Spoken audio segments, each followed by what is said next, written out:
जगत में ये चीज नहीं मिलेगी और भगत देश में भी ये चीज नहीं मिलेगी। जो वृंदावन की ये रस स्थिति की बात हो रही, भगवत रसिक जी कहते हैं, निद्रा मैथुनु भखन भय सहज सबहि सुधि होय। अनुभव भगवत भजन को भागवान लहे कोय। भागवान लहे कोय होय जो भगवत अंगी। भगवत विमुख न लहे भेषधारी भव संगी। भागवत रसिक विलोकी केली गुंजन के छिद्रा। सुरति रंग रंग मगे श्यामा श्यामा तजी निद्रा। नींद, मैथुन, भोजन, भय, ये चार ऐसे हैं सब जीवधारी को अपने अधीन किए हुए हैं। देख लो, निद्रा, मैथुन, भखन, भय, भोजन, रसेंद्री का स्वाद, जनेन्द्री का स्वाद, और भय और नींद, ये चार ऐसे विशाल हैं कि प्राय बहुत ऊंचाई तक चढ़ने वालों को भी घसीट लेने की सामर्थ्य रखते हैं। चार संपूर्ण संसार इसी के आसक्त है। गोस्वामी तुलसीदास जी ने भी कहा, निद्रा भय आहार मैथुन सबके सम जग उपजाए। बराबर सब इसी में आसक्त हैं, कोई आश्चर्य की बात नहीं। अगर कोई इनमें आसक्त है तो आश्चर्य की बात नहीं, सब जीव आसक्त है इसी में। अनुभव भगवत भजन को भाग्यवान लही कोय। भयभीत है, भोगों में लालायित है, नाना प्रकार की आसक्तियां उन्हें घेरे, उनकी क्या बात करे, क्या चर्चा करे, सब आसक्त है। कोई बिरला भाग्यवान ऐसा होता है जो भजन का अनुभव करे। ये भोगों का अनुभव तो सब चिड़िया, चुनगुन, चींटी, पंखी सब कर रहे हैं। आप देखो सब जीव जंतु, कोई आश्चर्य है? तुम कोई नया काम कर रहे हो, सब इसी में आसक्त है। नया काम क्या है? मनुष्य शरीर प्राप्त होकर के दिव्य ये अनुभव करना। कैसे है हमारे श्यामा श्याम? ये कोई कहानी थोड़ी है। श्यामा श्याम कोई कहानी थोड़ी कि किस्सा कहानी कह रहे, अभी है ऐसी चढ़ है। पर यह है कि वो बस नेत्र गोलक पवित्र हो जाए, फिर आपको समझ में आएगा। जैसे वायु के बिना आप जी नहीं सकते, ऐसे श्यामा श्याम के बिना आपका कोई आधार नहीं, वही आधार है।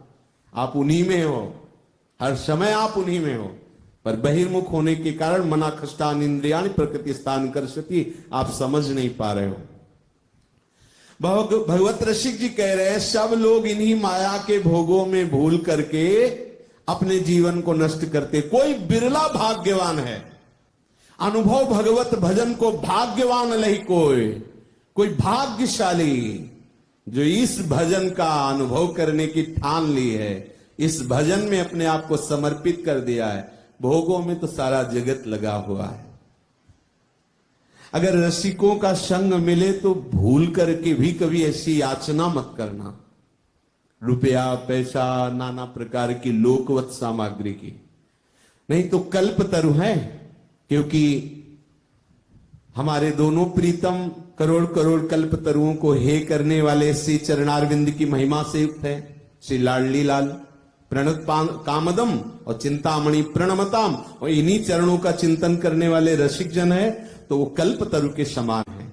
यदि आप लौकिक इच्छाएं उनके सामने रखोगे तो वो उदासीन हो जाएंगे। आप ऐसा मत समझना कि आपको प्यार करेंगे, कभी नहीं।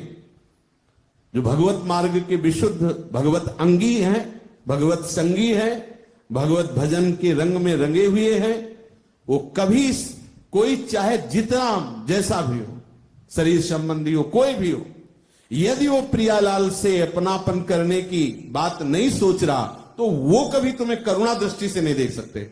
जो उनकी दृष्टि है, अगर उनकी दृष्टि प्राप्त करनी तो एक ही उपाय है, वो जहां आसक्त हैं उन्हीं से आप प्यार करने लगो। प्रिया प्रीतम के अनुराग रंग में रंगे हुए जो रसिक जन हैं, उनकी कृपा दृष्टि प्राप्त करने के लिए आप उनके सामने अगर कुछ मांगो तो यही मांगो कि हमें राधा नाम में प्रीति हो, हमें राधा धाम में वास हो, हमें प्रिया प्रीतम की सेवा में रुचि हो जाए। बस आशीर्वाद मांगने की जरूरत। फिर आप देखना उनकी करुणा दृष्टि उमगेगी। प्रभु स्वीकार करो ना, देखो जैसे भी हैं, लेकिन वो चाहते तो आपको। अगर आपने ये चाह कर ली, पीछे के यही सब सांसारिक कोई भी वहां प्रश्न कर दिया कि अगर ये काम बन जाए तो अगर आपने कुछ सेवाएं की है, थोड़ा भजन किया है, तो कल्पतरु रूपा है, लेकिन होगा क्या? शरीर तो छूटेगा ना, फिर मिला क्या हमें? ये लोकांतर के सब स्वाप्निक सुख है, आंख मुंदने पर कुछ नहीं है। जो ऊपर के लोक हैं, भोगों को भोगने के बाद, पुण्य क्षीण होने के बाद फिर यही कीड़ा मकोड़ा बनते हैं। भले वो देवराज इंद्र है, पुण्य क्षीण होने के बाद कीड़ा मकोड़ा। ऐसा नहीं है कि वो देवराज इंद्र है तो यहां आके श्रीमान के कुलों में जन्म लेंगे। एक चीटा राजसूय यज्ञ में एक दाना लेके जा रहा था और लंगड़ा रहा था, उसके लिए उतने ही एक कुंतल बोरा के समान है, चीटे के लिए एक दाना। वो बेचारा लंगड़ा के चल रहा था। अर्जुन जी की दृष्टि गई तो प्रभु से कहा, करुणा समुद्र हो, इस पर भी करुणा करो, देखो क्या दशा इसकी है, एक टांग टूटी हुई है और लड़खड़ा कर दाना ले जा रहा है, कभी इसको भी सुख मिलेगा? तो भगवान ने कहा 14 बार इंद्र बन चुका है, 14 बार इंद्र। लोकांतर के सुख सब स्वाप्निक हैं। अनुभव भगवत भजन को भाग्यवान लही कोई, भागवान लही कोई होई जो भगवत अंगी। भगवत रसिक जी कह रहे हैं कि वही भाग्यवान है जो किसी भगवत अंग का सेवन करने वाले भगवत प्रेमी महात्मा का संग कर लिया। क्योंकि भजन न होई संग बिनु, और भजन बिना नहीं प्रेम। जब भजनानंदी भगवत प्रेमी महात्माओं का संग होता है तो ये रंग चढ़ ही जाता है। सच्चा भाग्यवान वही है जो रसिकों का संग करके अपने मन को प्रियालाल के भजन रंग में, प्रियालाल के प्रेम रस में डुबो रहा है। भगवत विमुख न लाहे वेशधारी भव संगी। अब जो भजनानंदी महात्माओं का तो संग नहीं किए और ये देखे कि इस वेश में प्रणाम नमस्कार और मनमानी भोग मिलते हैं। कोई संतों के बाहरी प्रताप का भोग करने के लिए बाबा जी बन जाते हैं कि इनसे जुड़ो तो सब फल फूल मीठा और खान पान और कमरा और रुपया पैसा सब। ये बाहरी प्रताप का भोग करने की लालसा से कभी नहीं जुड़ना चाहिए, कभी वेश नहीं धारण करना चाहिए, नहीं बहुत घाटा हो जाएगा। फिर हो सकता है ऐसे न वैसे रहे मजरे ढो, पाछलियो जो करी निर्भाषित।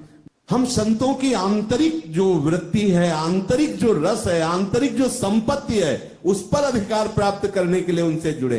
बाहरी तो पापाचारियों के पास भी है, बड़े बड़े महल हैं, बड़ी बड़ी गाड़ियों से चलते हैं, खूब धन है, तो क्या यही संतों के संग का प्रभाव है? क्या भजन का यही फल है? क्या एक आंतरिक उनकी संपत्ति है उससे। तभी कहा कि भगवत विमुख न लहे वेशधारी भव संगी। जो संसार के भोगों का, संसार के विषयों का ही सुख भाव से सेवन करना चाहते हैं और सोचते हैं चलो संतों का संग करते हैं तो उनसे सब मिल जाएगा, तो धोखे में मत रहो। क्योंकि अगर इसका महत्व उनके हृदय में होता तो वो खुद ना उसे भोगते। वो त्याग करके भगवत मार्ग के अनुरागी तभी बने जब उधर महत्व नहीं रहा है। तो तुमको कैसे फंसने देंगे? जैसे कोई अंधा कुएं में गिरने के लिए जाए या जबरदस्ती करे तो कोई भी आंख वाला उधर जाने नहीं देगा। संत जन आंख वाले हैं, इनके भागवती आंख है, वो देख रहे हैं कि सब स्वाप्निक जगत के भोगों में जो फंसे हुए जीव बेचारे हैं। अगर कोई निकल के आता है तो बस उनके हृदय में यही भाव होता है कि प्रभु शीघ्राति शीघ्र आप में आसक्त हो जाए, कोई भी विषय विकार इसको परास्त न कर पावे। नाथ आपकी माया बड़ी प्रबल, आप स्वयं स्वीकार करते हैं, मम माया दुरत्तया। तो संतों की करुणा दृष्टि से उनकी आंतरिक संपत्ति पर हम अधिकार प्राप्त करें। लेकिन ये जो वेश इसलिए धारण करते हैं कि लौकिक भोग सम्मान ये सब, तो वेश का एक प्रताप है। वेश प्रताप पूजियत तेऊ, वो भले दम्भी है, पाखंडी है, पर उनकी पूजा होती है जब तक पोल नहीं खुल जाती, क्योंकि इस वेश का प्रताप है, भगवत पार्षद वेश है। तो भगवत रसिक बिलो की केली कुंजन में छिद्रा। काहे को तुम इस सांसारिक भोगों की तरफ अपनी वृत्ति लगा के जीवन नष्ट करना। चलो, महान सुख बरस रहा है नवनिवृत्त निकुंज में। निकुंज के छिद्र रंध्रों से अवलोको देखो प्रिया प्रीतम कैसे महासुख का विलसन कर रहे। सूरत रंग रंग मगे श्याम श्यामा तज निद्रा। अलग अलग झांकियों का अनुभव करती है सखियां, दर्शन करती है।